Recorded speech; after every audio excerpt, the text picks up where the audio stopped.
Hello, good morning. സുഖമല്ലേ എല്ലാവർക്കും? നിങ്ങളുടെ ചില സംശയങ്ങൾ തീർക്കാനാണ് ഈ വീഡിയോ ചെയ്യുന്നത്.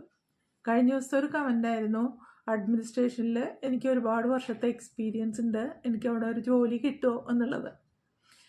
തീർച്ചയായിട്ടും നിങ്ങൾക്ക് എക്സ്പീരിയൻസ് ഉണ്ടെങ്കിൽ, ഒരു ഓഫർ ലെറ്റർ കിട്ടിയിട്ടുണ്ടെങ്കിൽ നിങ്ങൾക്ക് ജോലി കിട്ടും. അതായത് ന്യൂസിലൻഡിലേക്ക് വരാനായിട്ട് എപ്പോഴും ഒരു അക്രഡിറ്റഡ് വിസയിലാണ് വരണമെങ്കിൽ ഓഫർ ലെറ്റർ ഉണ്ടെങ്കിൽ മാത്രമേ ഇങ്ങോട്ട് വരാൻ സാധിക്കുള്ളൂ. അപ്പോൾ നിങ്ങളുടെ ലക്ക് അനുസരിച്ച് നിങ്ങൾക്ക് കിട്ടും. അപ്പോൾ എല്ലാ ജോലികൾക്കും അപ്ലൈ ചെയ്തുകൊണ്ടിരിക്കുക. പലർക്കും ഇങ്ങനെ കിട്ടിയിട്ടുണ്ട്.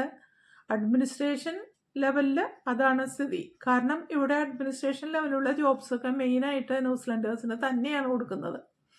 പിന്നെ ഇത്തരം ആളുകളെ കിട്ടാണ്ട് വരുമ്പോൾ ചിലപ്പോൾ ചില അക്രഡിറ്റഡ് എംപ്ലോയേഴ്സ് ഇൻ്റർനാഷണൽ ആയിട്ടുള്ള കാൻഡിഡേറ്റ്സിനെ കൂടി സ്വീകരിച്ചെന്നിരിക്കും. അപ്പോൾ തീർച്ചയായിട്ടും ജോലിക്ക് അപ്ലൈ ചെയ്യണം കേട്ടോ. ജോലി കിട്ടില്ല എന്നല്ല പറയുന്നത്, കിട്ടാനായിട്ട് നല്ല ചാൻസ് ഉണ്ട്. കാരണം നിങ്ങൾക്ക് എക്സ്പീരിയൻസ് ഉണ്ടല്ലോ. പിന്നെ മറ്റൊന്ന്, ഫാർമസി ജോബ് കിട്ടാൻ പറ്റുമോ എന്നുള്ളതാണ്. തീർച്ചയായിട്ടും ഫാർമസി ജോബും കിട്ടും. അതിന് നിങ്ങൾ ആദ്യം ചെയ്യേണ്ടത് ന്യൂസിലൻഡിൻ്റെ കൗൺസിലിൽ, ഫാർമസി കൗൺസിലിൽ നിങ്ങളുടെ രജിസ്ട്രേഷൻ അസസ് ചെയ്യുക. അങ്ങനെ അസസ്മെൻ്റ് എടുത്ത് കഴിയുമ്പോൾ നിങ്ങളതിന് ക്വാളിഫൈഡ് ആയിട്ട് മാറും. അപ്പോൾ ഫാർമസി കൗൺസിലിൻ്റെ ലിങ്ക് ഞാനിവിടെ താഴെ കൊടുത്തേക്കാം. അപ്പോൾ അതിൽ പോയിട്ട് നിങ്ങൾ അസസ് ചെയ്യാനുള്ള സംഭവങ്ങൾ നോക്കുക കേട്ടോ. അപ്പോൾ അതിൽ ബാക്കിയുള്ളതൊക്കെ ഫോളോ ചെയ്ത് വരുന്ന നിങ്ങൾക്ക് എല്ലാ കാര്യങ്ങളും അതിനെക്കുറിച്ച് അറിയാൻ സാധിക്കും. ആ ലിങ്ക് എടുത്ത് നോക്കുക, എന്തൊക്കെയാണ് ചെയ്യേണ്ടതെന്ന് നോക്കുക. അപ്പോൾ ഫാർമസി കൗൺസിലിൻ്റെ രജിസ്ട്രേഷൻ കിട്ടിയിട്ടുണ്ടെങ്കിലോ ജോബ് എന്തായാലും കിട്ടും എന്നുള്ളത് ഉറപ്പ് തന്നെയാണ്. പിന്നെ ടീച്ചേഴ്സിനും ഇതുപോലെ അസസ് ചെയ്യുന്ന അതോറിറ്റി ഉണ്ട്. അവർക്കും രജിസ്ട്രേഷൻ ആവശ്യമാണ്. ഈ രജിസ്ട്രേഷൻ ആവശ്യമുള്ള ജോബ്സിനെല്ലാം തന്നെ IELTS 8 ആണ് വേണ്ടത്. IELTSനൊക്കെ കുറഞ്ഞ സ്കോറാണ് കിട്ടിയിട്ടുള്ളതെങ്കിൽ നിങ്ങളത് കൂട്ടി IELTS 8 കിട്ടാനായിട്ട് നോക്കുക കേട്ടോ. എന്നിട്ട് നിങ്ങളുടെ ക്വാളിഫിക്കേഷൻ അസസ് ചെയ്യുക. അപ്പോൾ ടീച്ചേഴ്സിന് അതുപോലെ തന്നെ ഫാർമസിസ്റ്റിനും ഹൈ ഡിമാൻഡ് ഉണ്ട്. ഭാവിയിൽ നഷ്ടപ്പെടാതിരിക്കുന്ന ഒരു ജോലി കൂടിയാണ്. AI യാതൊരു ഇൻഫ്ലുവൻസും ഇല്ലാത്ത ജോലികളാണ് ഇത് രണ്ടും.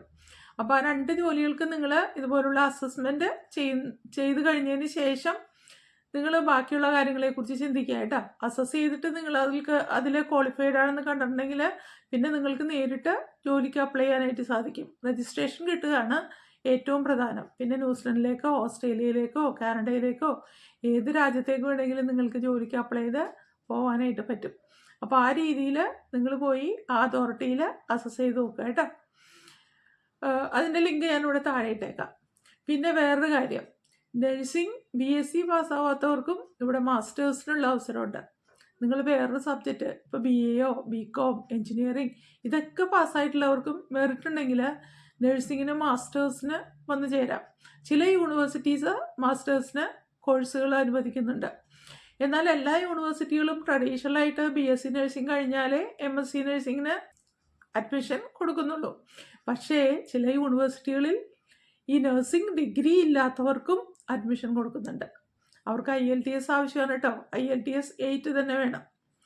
പക്ഷേ ഇങ്ങനെയുള്ള സംഭവങ്ങളിൽ നേഴ്സിനോട് പറഞ്ഞാണ്, അവർ ജോലി ചെയ്യുന്ന സ്ഥാപനത്തിൽ ഇൻറ്റേൺഷിപ്പിന് 10 ദിവസത്തേക്ക് വീതം ഇവർ ഇടയ്ക്ക് ഇങ്ങനെ കുറേ നഴ്സിംഗ് സ്റ്റുഡൻസ് വരാറുണ്ട്.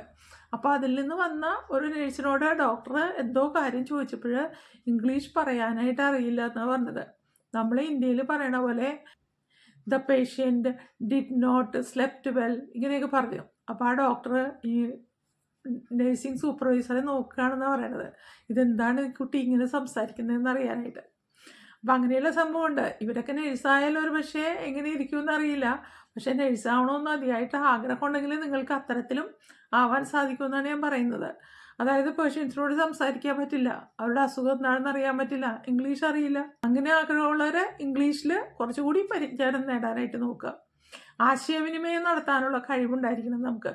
ഇംഗ്ലീഷ് സംസാരിക്കാൻ കഴിവുണ്ട്, മറ്റുള്ളവർ പറയുന്നത് മനസ്സിലാക്കാൻ കഴിവുണ്ടെങ്കിൽ ഇത് നല്ലൊരു വഴിയാണ് കേട്ടോ. നിങ്ങൾ BA ആയാലും BCom ആയാലും അതുപോലെ എൻജിനീയറിംഗ് ആയാലും നിങ്ങൾക്ക് നഴ്സിംഗ് മാസ്റ്റേഴ്സിന് ചേരാനുള്ള അനുവാദമുണ്ട്. അതെല്ലാ യൂണിവേഴ്സിറ്റികളിലും ഇല്ല, ചില യൂണിവേഴ്സിറ്റികളിൽ മാത്രമാണ് അതിവിടെ ഉള്ളത്. അത് നിങ്ങൾക്ക് സെർച്ച് ചെയ്ത് നോക്കിയിട്ടുണ്ടെങ്കിൽ അറിയാൻ സാധിക്കും. അതുപോലെ തന്നെ തൊട്ടടുത്തുള്ള ഏജൻസിയിൽ ചെന്ന് ചോദിച്ചിട്ടുണ്ടെങ്കിലും അറിയാൻ സാധിക്കും. അപ്പോൾ അതൊക്കെ വിശദമായിട്ട് ചോദിച്ച് മനസ്സിലാക്കിയിട്ട് ഏജൻസിക്ക് പൈസയൊക്കെ കൊടുക്കാവൂ കേട്ടോ. അവർക്ക് പൈസ കൊടുക്കുന്നതിന് മുമ്പ് നമ്മൾ എല്ലാ കാര്യങ്ങളും ചെക്ക് ചെയ്യണം, ഇവർ പറയുന്നതൊക്കെ ശരിയാണോ. ഈ ഫീസിൽ ഒരുപാട് കൂടുതലായിട്ട് കമ്മീഷൻ വാങ്ങുന്നുണ്ടോ എന്ന് നോക്കുക ആദ്യം. അപ്പോൾ അവരുടെ കമ്മീഷൻ എത്രയാണെന്ന് ചോദിക്കുക. ആ നോമിനൽ ചാർജ് എത്രയാണെന്ന് ആദ്യം പറയില്ല അവർ. അപ്പോൾ അവരോട് കൃത്യമായിട്ട് അത് ചോദിച്ച് മനസ്സിലാക്കുക. ശരിയായിട്ടുള്ള ഒരു ഏജൻസി ആണെങ്കിൽ അവർ കൂടുതൽ പൈസ വാങ്ങിക്കില്ല. ജെനുവിൻ ആണെങ്കിൽ അവർക്ക് കമ്മീഷൻ കിട്ടുന്നത് യൂണിവേഴ്സിറ്റിയിൽ നിന്നായിരിക്കും. അപ്പോൾ അതുകൊണ്ട് അത്തരം ഏജൻസികളെ മാത്രം വിശ്വസിക്കുക. അതായത് ഫീസ് മാത്രമേ നിങ്ങളോട് വാങ്ങൂ, ഒരു പ്രത്യേക ഫീ വാങ്ങില്ല. അപ്പോൾ അങ്ങനെയുള്ള ഏജൻസികളെ നിങ്ങൾ നോക്കുക കേട്ടോ. പിന്നെ കൂടുതലായിട്ട് നിങ്ങൾ നിർബന്ധിച്ച് അതിലേക്ക് ചേർക്കാൻ ശ്രമിക്കുന്ന ചില ഏജൻസികളുണ്ടാവും. അങ്ങനെയുള്ളതിനെയൊക്കെ വിശ്വസിക്കാൻ പാടില്ല.